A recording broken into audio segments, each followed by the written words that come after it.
Hi, my name is Gagan Deepak. I am going to say Brahmananda Sloka. Brahmanandam Paramasukadam Kevalam Jnanamurtim Dvandatitam Gagana Sadrusham Tattvamasyadilaksham Ekam Nityam Vimalam Machalam Sarvadi Sakshi Bhutam Bhavatitam Triguna Rahitam Sadgurum Tam Namami.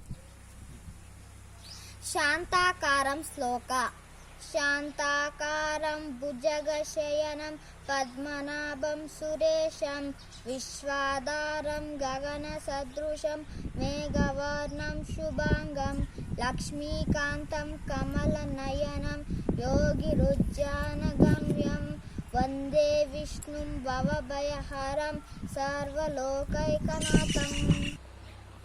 మృత్యుంజయాయ శ్లోక మృత్యుంజయాయ రుద్రాయ నీలకంఠాయ శాంభవే అమృతేశాయ సర్వాయ మహాదేవాయ తే నమః. పూజ్యాయ రాఘవేంద్రాయ సత్యధర్మరతాయ చ భజతం కల్పవృక్షాయ నమతం కామధేనువే. Thank you.